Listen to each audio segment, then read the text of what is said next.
Okay, welcome everyone to the Fast Lane podcast. This is our first episode, joined by special ghosts, Nico, DAMMNN on Instagram. Pretty nice. Nico, tell us about yourself. Who are you? What do you own? What do you do?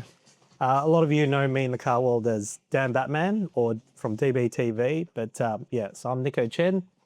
I was born in Jakarta, but I came to Sydney in 1987. So my passion for cars has started since I was probably 16, 17. And it's kind of interesting doing it here at Axel. There's quite a few BMW E46s because my first car group was actually, it's a car group called DTM Power. Yeah, so that's the car stuff, but in business, I'm a property developer.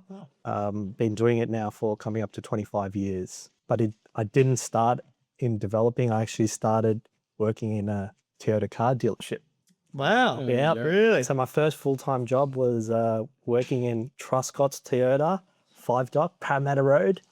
You know, Truscott's Toyota. Nico speaking. How can I help you?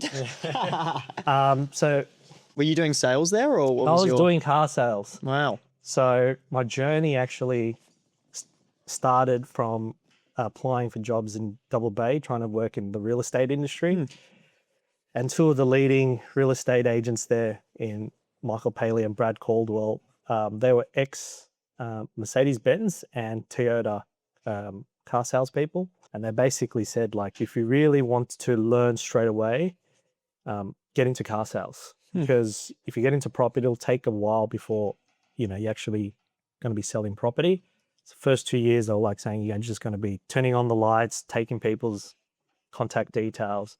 Whereas in the car industry, no joke, my first day in Toyota, I sold 3 cars. Wow. And you get to learn people's buying behavior, who makes the decisions about the color, about the actual car and stuff like that. And yeah, I learned a lot in those 3 years selling Toyotas. Okay. There you go. Wow. Now, we've known you for quite a long time now, and you've owned... I've known you guys when you were like this. we were down here, little kids running around with cameras. But you've owned so many cars over the time we've known you. Run us through your current collection now. What are you driving? Current collection. Well, let's just start off with the very wide. Beast? Very wide. Ferrari 812 GTS, which I've put on the Largo kit. Yeah. And perfect timing. You could see how much wider it is here from basically the tail light to the fender. Where that mesh is how much wider it is on each side compared to the standard 812. Yep. So yeah, got the Largo at the moment. Daily drivers, the Pura Sangue, Pura Sang, if you're Aussie. Abarth. We just sold the Urus. Got the 355, the NSX, and of course the Murcielago SV. There you go. I think Quite the selection. Yes. What's the favourite at the moment? I'd say if I could only keep one car, it'd probably be the 812. Yep. Wow. The Mercy's probably got the most car presence, turning up at a show and stuff like that, but I'll probably drive it only once or twice a year, honestly. Yep. Even though I've had 3. I've had 3 of them. Wow. They're cool to look at and awesome to drive, but 45 minutes, 1 hour, and it's like, make a booking to your Cairo the following week. Yeah. Yeah. The seating position is like steering wheel and the pedals is like on an angle. So you're kind of like this. Yeah. Driving it, but when you drive, it's a full intense experience. I love that car. Won't sell it, but yeah, the 812s. I said I won't sell it, but this is the one car if I could only keep one car. Yep. Yeah. Wow. And your number plate on this one, it's Batman. Yeah. What's the backstory to Batman? Again, connected to the Murcielago. So the year was 2011. Prior to that, I had a Gallardo Spider, and you wouldn't believe it, but between Lamborghini Sydney and Lamborghini Melbourne, they had this launch spec LP640 manual in Grigio Telesto, which everybody kind of knows as, Battleship Grey.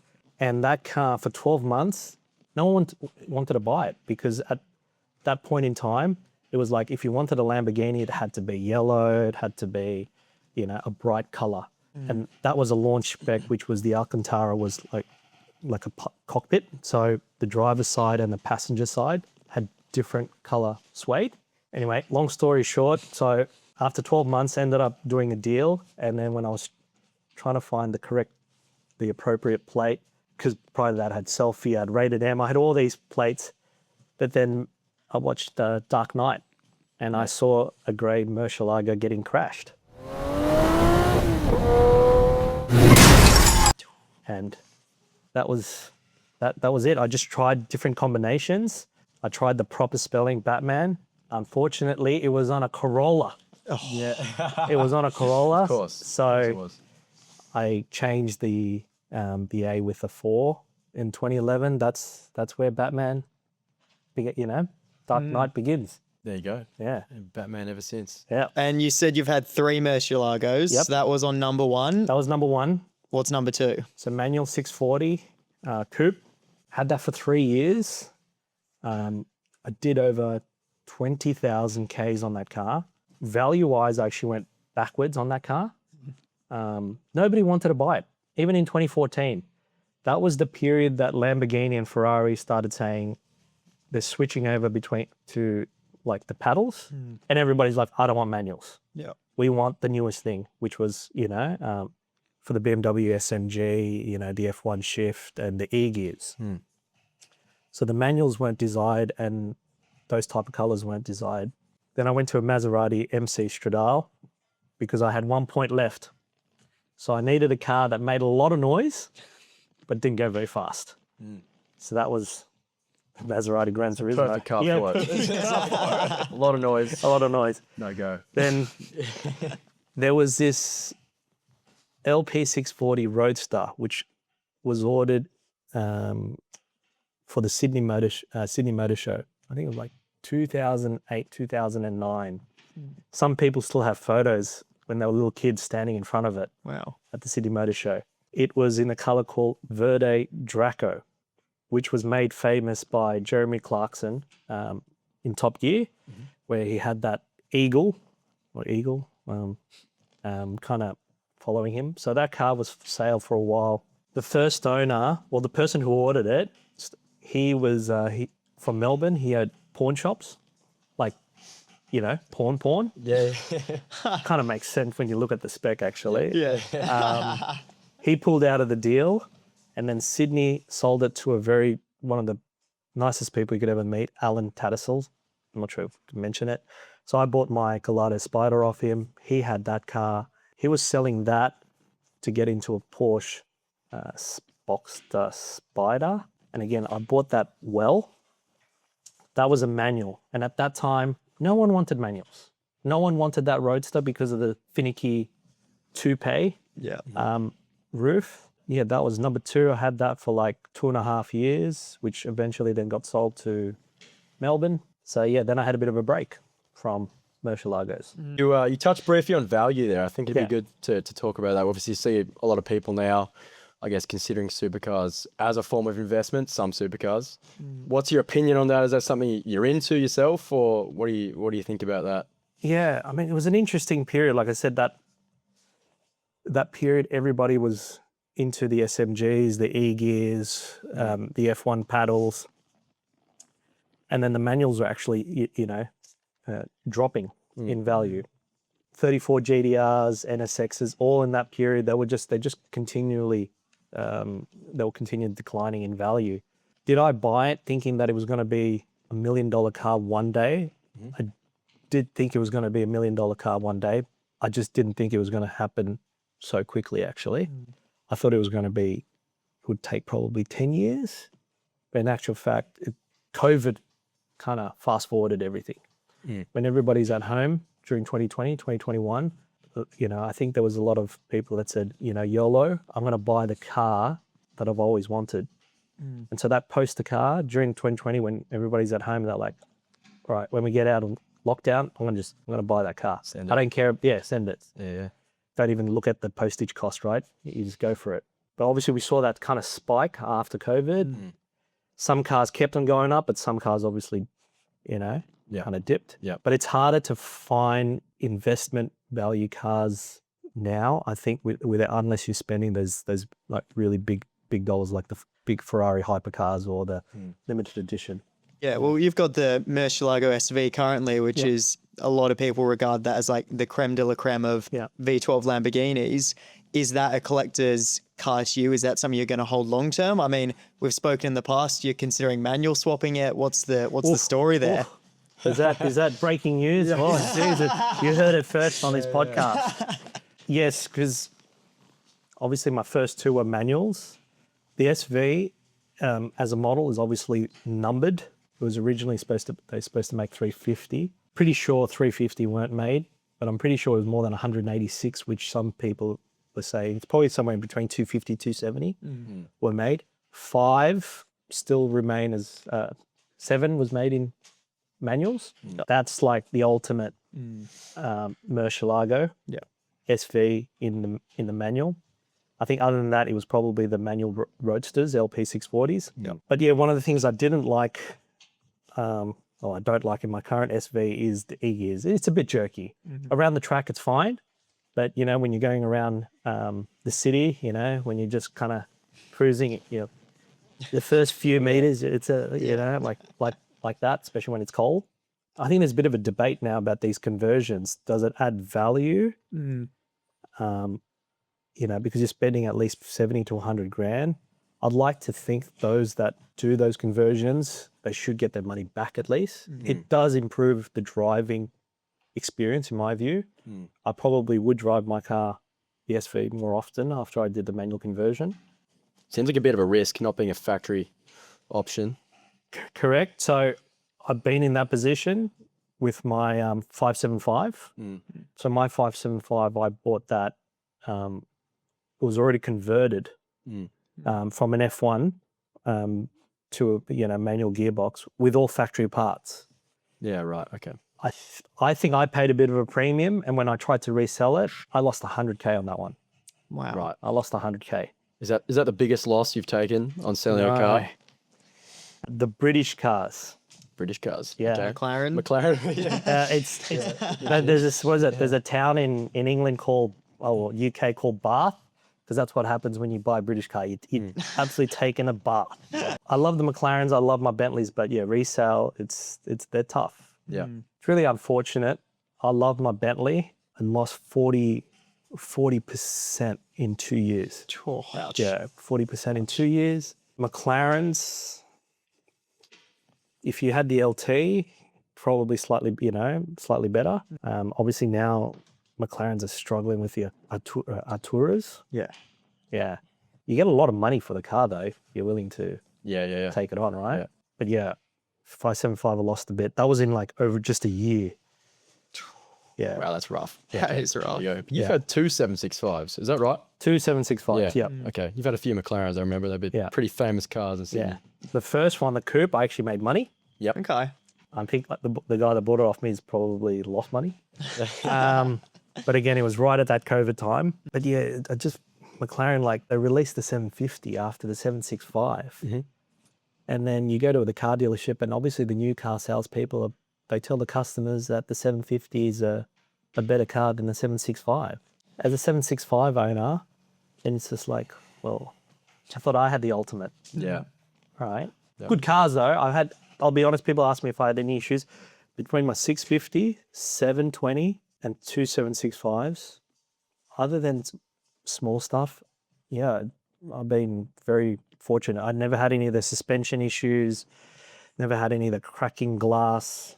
I didn't have any of those issues. And I think a lot of people obviously know you as the car guy of Sydney. You're like the pinnacle of the scene. Oh, not to boost your ego too much, but Ease up. you're involved here and there. Obviously, Alpha Royale, you come down to our fast lane things, and you're involved with BATM4N. Can you tell us about that?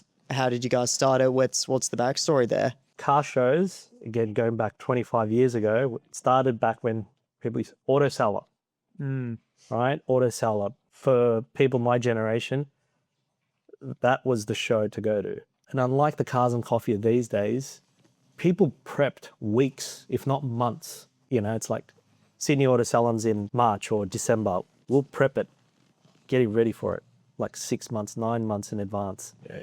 And then even when we turn up to the show display, we have to turn up the night before, you know, for bump in. And we don't just park the car and leave it there. People did proper displays. Yep. You know, lighting, and say if I had the plates Batman, you try to put a theme around the car. So Auto Salon was a full thing. You know, you spend months preparing and even entering the show. All up, it's nearly 3 days of your whole weekend. Friday night bump in, 2 days of the show, Sunday night bump out. You know, these days, you guys know, owners just want to turn up for 1 hour, 2 hours, and even before it's 9 o'clock, and they'll be like, "Can we leave?" 100%. Yeah. You know, that's why it's hard to organize car events these days, because they don't want to. A lot of people just want to rock up. They don't want to pay, and they don't want to invest the time. Why do you think that is? Why do you think that's changed so much over the 20 years that you've been in the scene? I think social media. Back then, 25 years ago, how do I get my car out to the masses, not just locally, but overseas? I have to get into a magazine. And how do I get noticed into a magazine? I have to go to a car show. I have to go to a car show because the editors, all the big guys would turn up, and they notice your car at Auto Salon or whatever show it was back then. Whereas these days, it's Instagram. Yeah, Instagram, right? And it's all across, all across the whole world. I think that's, and the attention span. Everybody's attention span is so much shorter these days. Yeah. Yeah. You're right. Do you find that translates into your business world as well? Like, I think us being in our respective fields, obviously you're a yacht broker, I'm in the property space. You're a yacht broker. Yeah, the more you know. Owen. I think, in terms of the people who are within our age demographic in these industries, I think there is a lack of attention or a lack of drive. Do you think that has, changed over the years since when you first got into your, job with Toyota and building up the ranks in the property field? How is the human, dynamics shifted? So I remember when I was working at Toyota, and I was like saving up pretty much all my money back then for my NSX, right? For Auto Salon.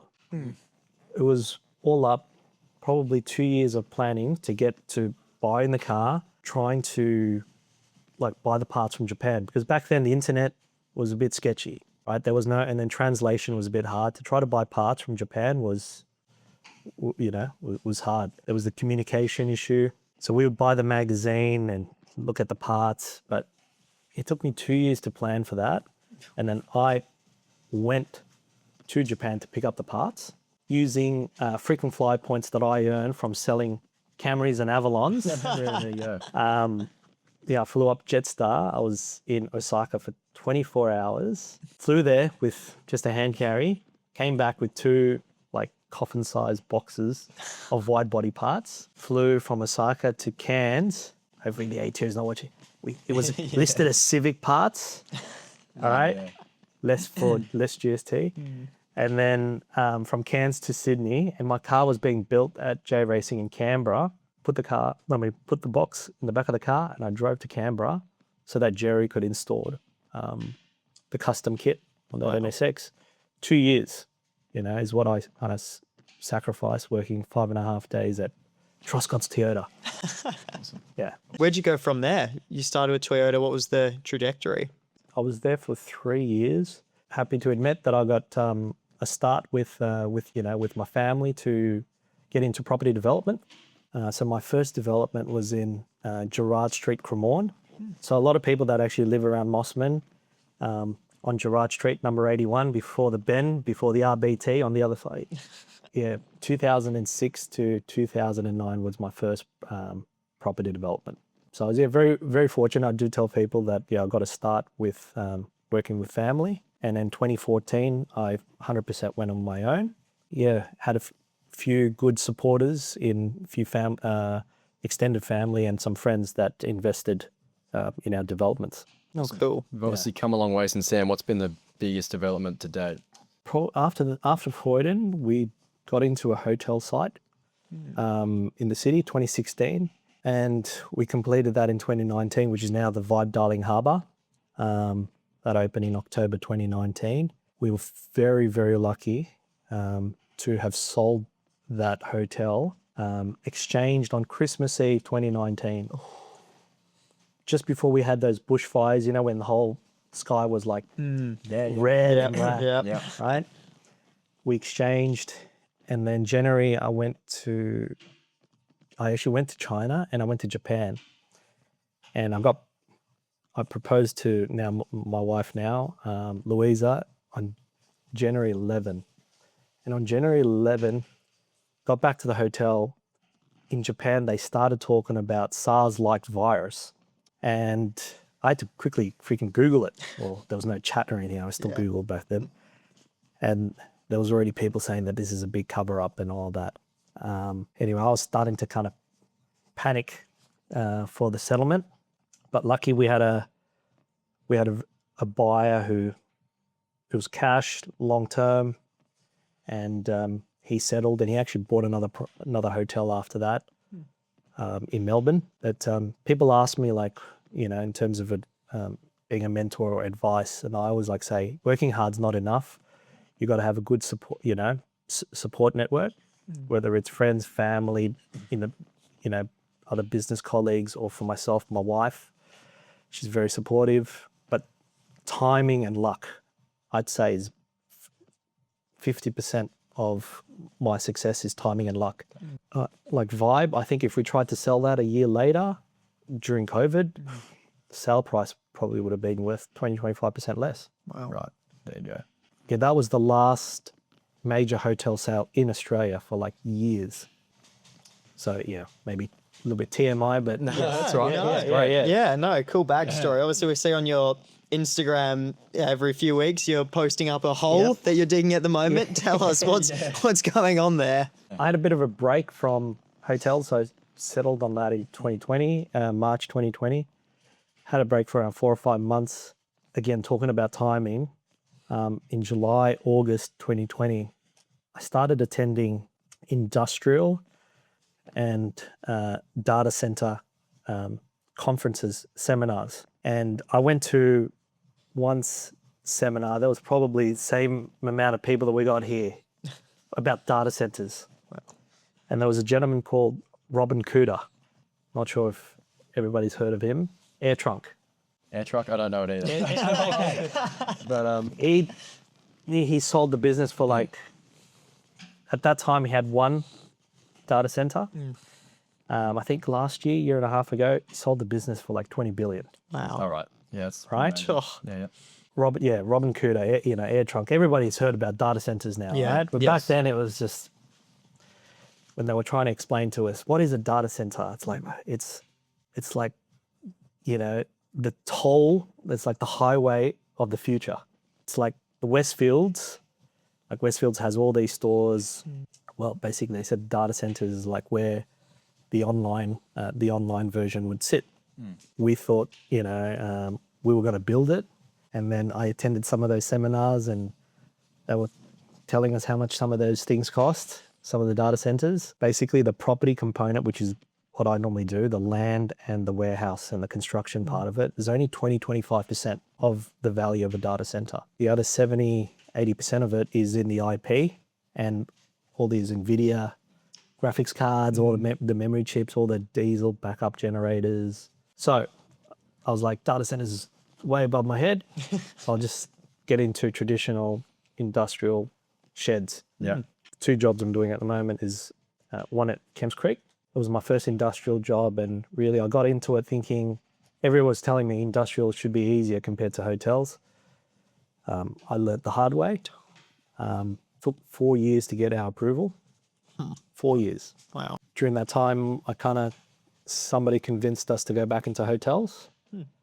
So that big hole in the city is another hotel. Hotel Florin will be opening in 2027. Wow. 5-star, 228 keys, rooftop pool, infinity wet edge. I can see Fast Lane Christmas party there. Yeah, you're hosting us launch night. Launch night. We can do a podcast there, maybe. Oh, yes. That's actually a good idea. That's a great idea. To coin the GTS. Yeah, Portelli style. Or telly style now, definitely not. Adrian, you're always one step ahead of it. He is. Yeah, you're in the petrol game next. Yeah, Batman petrol stations. Yeah. Yeah, what would it be called? Thinking. We obviously speak to a lot of developers like yourself, and we have a few other members in the fast lane who do a similar thing, if not the same. And obviously with everything changing around the world, especially in Australia, things are changing for you guys in your industry. What are the main, I guess, challenges you're facing at the moment in the development space? Again, like as I mentioned a few minutes ago, data centers. That's what's changing the world. Yeah. And like I said, luck and timing is important. Some people have the right idea, but they were just too early.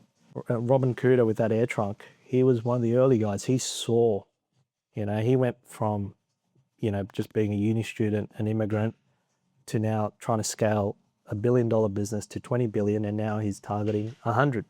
But data centers and AI is, changing our lives, and a lot of people don't appreciate it's going to change people's lives quicker than they probably imagine. Okay. So in the property world, everyone's like saying tradies are safe. I'd say for 5 years. Wow. Yeah. In 10 years time, maybe there'll be the robots and stuff like that, more automation. Right. So I think for a young person, maybe they're wrapping up high school now, they're wanting to go into a career that will hopefully get them a Novatec A12 GTS someday, one day. Where are you advising them to look? Where's Australia going? I think it's a tough one. I mean, a few years ago you would have said, I tried to go coding, right? Learn to become like in the tech space, but Claude Code, right? I haven't tried it, but that's kind of within a few weeks kind of just Blown up. Yeah, totally. Yeah. Totally blown up, right? So everyone's like, okay, you can do coding. I've watched a few of those vlogs where they talk about what jobs will be safer from AI. And I was watching it with Louisa, my wife, who's pediatric nurse previously and now does injectables. So if anyone needs to do a bit of Botox, LST edit out of Piedmont. Jobs that are safe basically involve human touch, empathy. So jobs like being a nurse, because the robots can't, understand human feelings. I think it's tough. I mean, I'm sometimes get a bit worried for my own kids. Yeah. They're only like 5, so they've still got another 13, 14 years. The world will be a very different place. I don't know. I'll be honest. It's. I think probably a combination of understanding where tech is going, in 5 to 10, 10 years time. But look, even collecting cars, I think if you guys, you understand cars, if you can spot that it's unloved now, but you feel like it's just misunderstood, right? Just like my Murcielago. Yeah. People didn't like that color back in 2011, but suddenly why do they like it in 2021? Again, it's timing. So I think there'll be some cars that are undervalued right now. So for you guys, if you maybe that could become a career, spotting undervalued cars and seeing it as a investment opportunity, because as people make money from AI and data centers, they'll want to buy their poster car. Yeah. There's a question for you. What do you think is the most undervalued supercar at the moment? Oh, undervalued supercar. I think 355. Yeah. Okay. Yeah, that's a good answer. So pre-COVID, retail 993 turbos were probably 40% less than a 355. And then pre-COVID, I think there was still 993s worth less than a 355. Post-COVID, 993 turbos are probably close to double of the 355. And I think the reason why they're undervalued, the maintenance. And I think I've covered it off in an episode. It's expensive to maintain. Yeah. When you see a Porsche 993 with 150,000 Ks, you don't freak out. You go, it's a 30-year-old car. It's got 150,000 Ks. So you've done 5,000 Ks every year. That's not much. you see a 355 with 70,000 K, same age, all Ferrari people are just like, oh my God, like, is this a hire car? So I think 355s are undervalued. Okay. But eyes wide open, maintenance is, it's expensive. Yeah. Off the top of my head, I don't think you've had any hybrid cars either. I actually have. Have you? Oh, Toyota Prius. Toyota Prius. Okay. When I had that grey LP640, Yeah. that was my weekender. My daily driver was a white Toyota Prius. wow. I used to fill up the Mercy every time I drive it, Yeah. and the Prius is like 6 to 8 weeks. Yeah.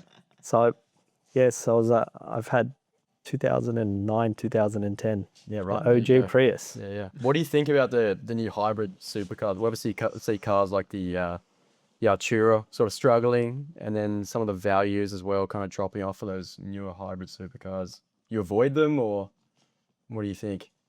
I think some of the execution's probably better than others. Yeah.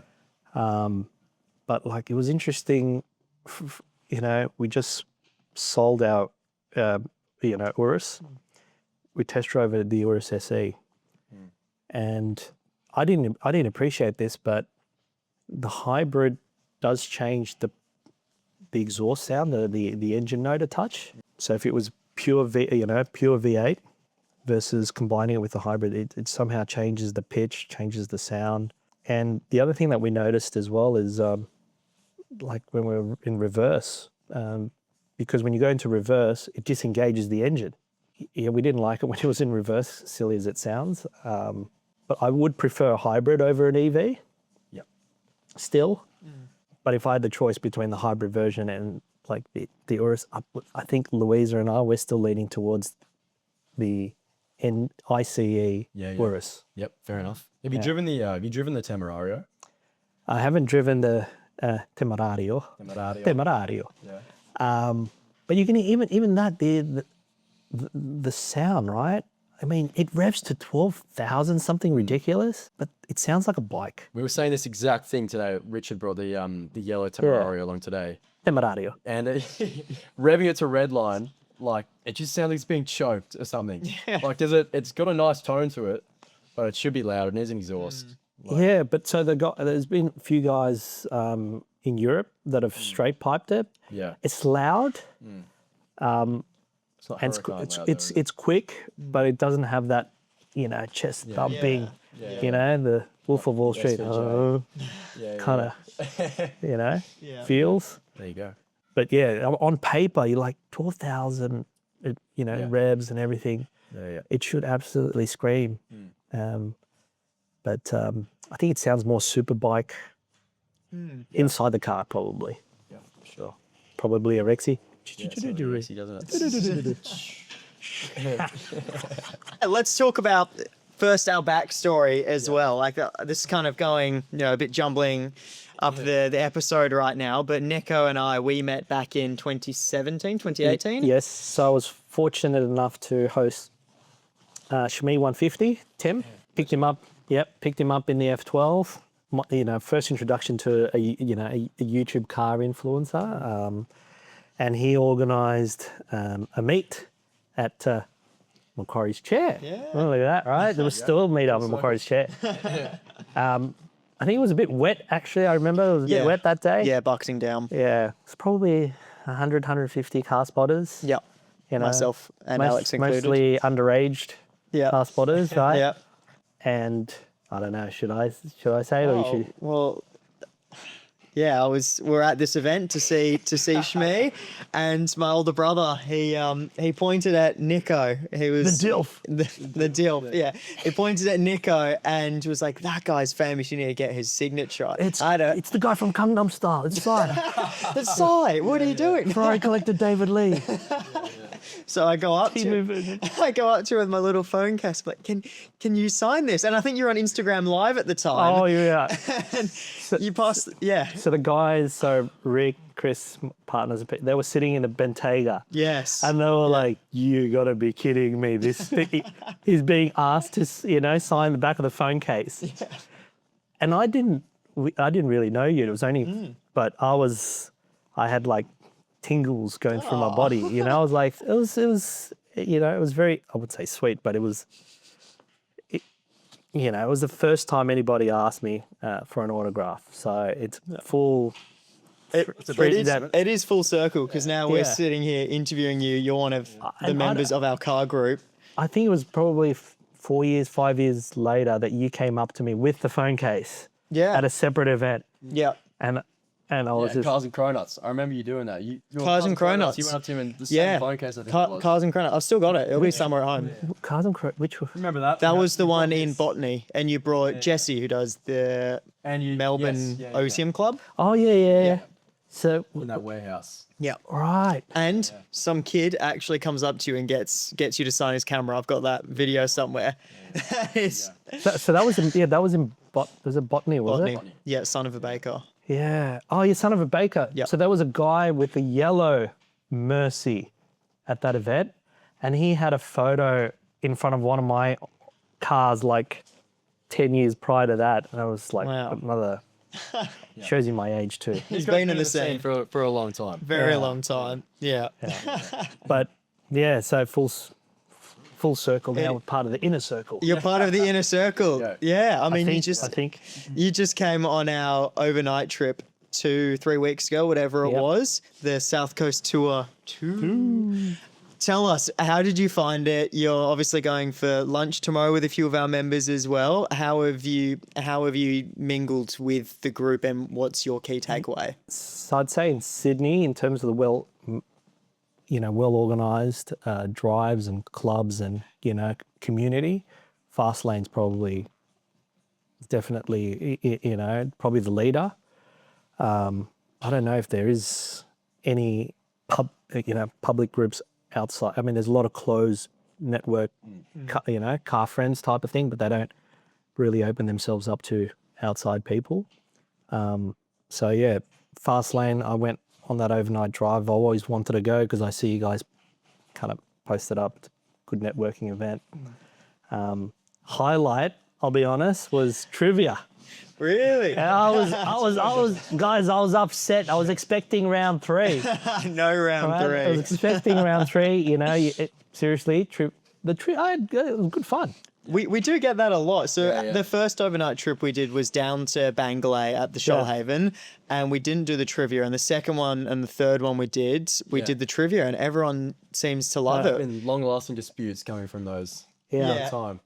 And then we're talking about AI and data centers. One group was basically using, what was the team called? Team Copilot. Team Copilot. Humans were still beating. Yeah. Yes. I think you got HI the winning still- score, didn't you? I think I came second. Yeah. I think, but yeah, it was good fun. Like, Yeah. the one that kind of got me was it what car brand? It has the Latin name for Oh yeah, for like rolling or something. rolling or something like that. Yeah, yeah. Do you- I got no idea. You weren't there. I wasn't there. no, but do you know what No, brand? What car brand? Latin Latin word for rolling. rolling or Yeah. motion or whatever it Motion, was. yeah. You guys obviously know, but I've got no idea. I put down Saab. Yeah. Oh, okay. Yeah. Nick I was put kind that of up. right, kind of that. It's actually Volvo, Yep. Volvo. Volvo. Latin word for rolling. something like Well, that. we think it is. Yeah, we can go back to the questions at some stage. This is misinformation. Yeah, and it was like, but yeah, it was dinner with dinner was fun, trivia was fun, good group of people. There was some cars revving at midnight. I don't know what that was about. Oh mate, yeah, I don't know. Yeah, it must be some hoons. I think there was a Guinness World Record set that midnight for the most amount of people in a hurricane. Yeah. And what was the number? Just tell the audience so they know what they can do with their hurricanes. Yeah. Set the goal. Seb, how are you? I don't know how. It wasn't dry. Bit hazy. No. You'd never do that. No. Five people in a hurricane. No hurricane. It's definitely, you can definitely get more, but we were just undersupplied on people. Everyone else was asleep. And so. of course, it's the Lambos that are revving it, right? Yeah. No, you wouldn't do that with a Ferrari. Yeah. Couldn't do that with the new Ferrari. What are your thoughts? Oh, yeah. Are we going there? Can't avoid that topic. We can't avoid that. The Yeah. How's it come Luce. up? Actually, I did a quick 5-minute thing, but I haven't.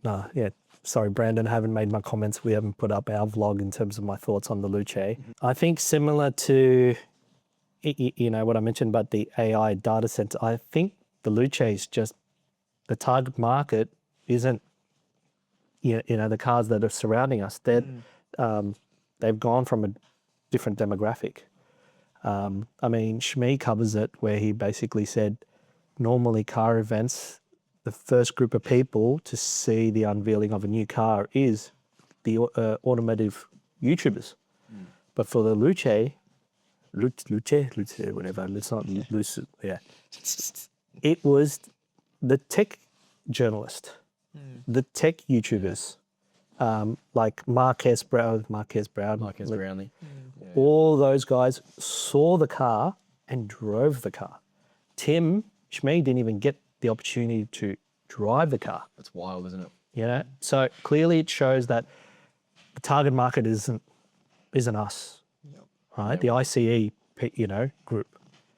Now, to be fair, you know, I've been watching a few other articles. They made this decision 4 or 5 years ago. Same with AMG, same with Jag with the Type 00.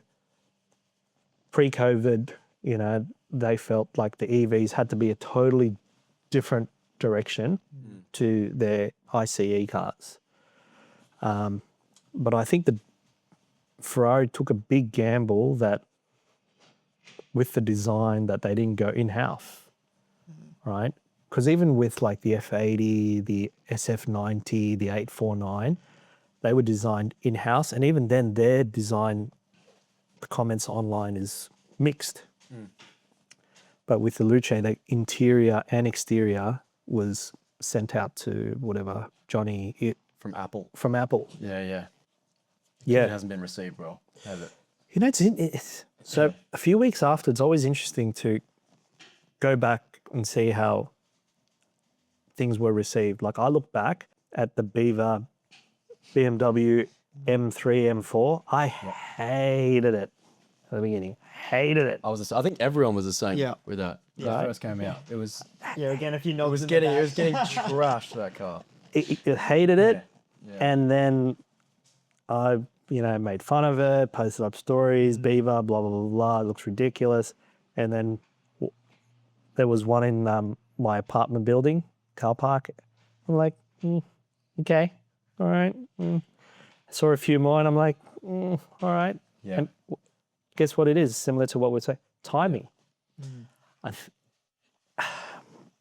Give it a few years, see where the Luce is, but yeah, very controversial car. Yeah, I think their share price reflected that as well. But first few days, yes. First few days, yes. Yeah. But supposedly the word is the order bank has been as they kind of expected. Yeah. I think they only expected to sell 5% of your annual production to be the Luces. So they are telling the truth in terms of the car. Ferrari dealers are telling existing owners, you don't have to buy a Luce to qualify for the, you know, the Icona cars or the limited edition cars. But reading between the lines, people like say, if I buy Luce, I am kind of a little bit higher in the waiting list. Yeah. No, it's interesting you say that cars, we kind of change our perspective on them over time. I think the best example of that, not a supercar, was the Defender for us. We always talk about this, the Land Rover Defender. Like the 80s. The newer one. Oh, the new ones. When that thing came out, I thought it was a joke at the start. Jenny thought it was a joke, and then like a year later, it's like one of my favorite cars. Design-wise, but reliability, I've heard mixed things. Yeah. Well, I don't own one. Not our problem. Great to look at, I think. Yeah, maybe that is where the design languages are going. Maybe we're just, you know, in that next generation that we're only just catching up to now. When it becomes more normalized, then that's when we look at it and go, it's a good looking car. I mean, even the new Audi, the R8 replacement that just came out using the Temerario base, I don't think that looks great, but I'd give it a year's time and I'd probably change my mind. Yeah. Well, BMW just did the new M3 new class, whatever concept, which is based on the. I haven't seen that. No, I haven't seen it either. Just overnight. Wow. Based on the EV. So I think they're going to release an EV version of the M Okay. plus a petrol engine. Yeah. Okay, that's a good way to go about it. That's You know, but it'll be interesting. Obviously, a lot of these manufacturers, Porsche and all that, they're winding back the EVs. I look at the Type 00, the Jag. The marketing campaign was wrong, but you look at the design now.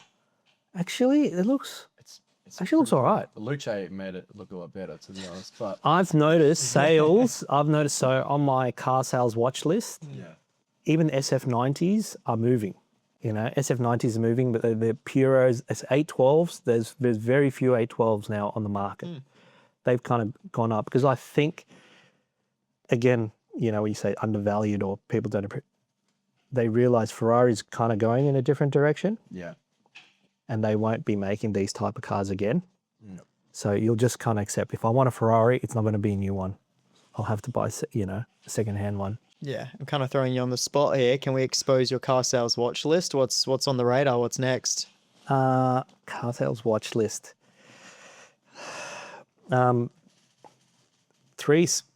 It's been on for a while, but the prices just kind of shot up. I'd love to have a 360 CS, yeah. Challenge Stradale. But in the last year, they've just kind of exploded. Yeah. Obviously, I regret selling my 599 GTO. Yeah, I was stupid to sell that car. Get the Speciale 458. Okay, good that you raised that. As an investment, great car as an investment. Yeah. But I'll be honest, it was one of my least favorite Ooh. cars I've ever owned. I don't say that to many people. Wow. Yeah, Yeah. that's Why? an opinion I've Yeah. heard before. Yeah. I think living in Sydney, right? I think if you're living in a place where you got, you know, in Europe where you got the mountains, where you know, the switchbacks, and you can go, you know, kind of like sideways and stuff like that. Oh, you can kind of do that here. But I had that car for eight months. I had the F12 and I had the 458 Speciale at the same time, and a Mercy. Mercy cold start. When you turn on the engine, F12 cold start, turn on the engine. The cold start is like freaking epic. 458 Speciale, turned it on. It's loud. It wasn't musical. Then I changed the exhaust thinking that would kind of fix things. I went full, you know, balls deep, changed the headers, cats and things. Just made it louder. And to appreciate the 458 Speciale, you have to drive it 6,000, 7,000 revs or above. Below 4,000, which is really driving around Sydney, it sounded like a truck. Yeah, right. Yeah, it sounded like a truck. I only did 800 Ks on the car in 8 months and I sold it. Made good money and I sold it. And I don't regret selling that. Other than for the investment value, I enjoy the 355 way more. Way more. Wow. And that's V8 naturally aspirated, you know. And look, I'll admit, I'm not like Antoine, you know, Gitani, like a proper challenge driver. I can't go sideways. I couldn't really get the Speciale out of the Speciale. Okay. Yeah, Interesting take. yeah. You haven't had a Scud before, have you? 4V? And they're saying that's slightly more raw. Yeah. But 360S, I just feel like I'm gonna love it. Yeah. I regret not buying one during COVID. Yeah. Gone down, didn't it? Yeah, they were good value during They COVID. were around 400 to 600K. Now they're probably 800 mil. I remember ages ago we did a photo shoot. Do you remember Stephen Moylan? He's got the 360 and a 430 Spider. Speaking to him about the Challenge Stradales, and the way he put it, it's the 360 Challenge Stradale was the Ferrari V8 Special Series where they took the race car and they made it street legal. All the following ones, the 430 Scud, the Speciale, they took the street car and they just made it a bit better. Do you think that's where a lot of the emotion comes from? Like it's just this race car on the road? Yeah, I think, you know, like I said, started 355. They didn't make a special edition. They made a challenge. 360, they made the 360 CS, and they didn't have a convertible version. That's the other thing. 360 CS was only made in coupes. Yeah. There was only 1198 of them. Scuds, they made double the amount, just like 2,000 something, plus you had the 16M. So all up, there was around 3,000 of them. 458 Speciales, there's probably 2,500 coupes and 500. So the 360 CS, they're rare because they only made 1,200 and there wasn't a convertible version. Yeah. And that particular car, I'd feel, is one of the few cars I wouldn't modify because it sounds great. But 360 CS, yeah, that one I missed the boat. And the other one probably I missed a few CGTs. Yeah.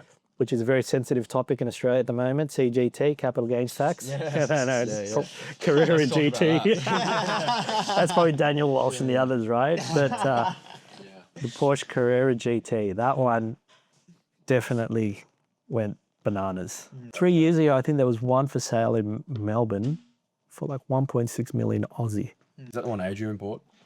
He imported his, didn't he? He had a that car now is in Sydney. Oh, okay.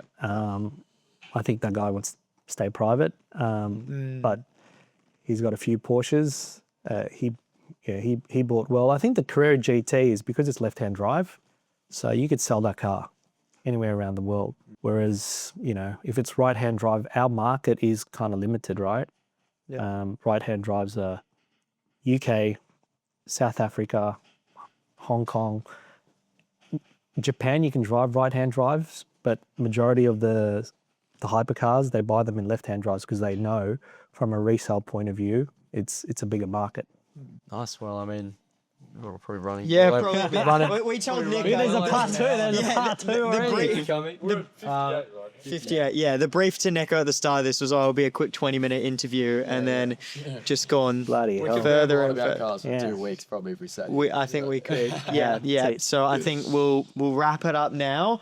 We'll leave you with one question, one burning question, and then we'll close it off. Yep.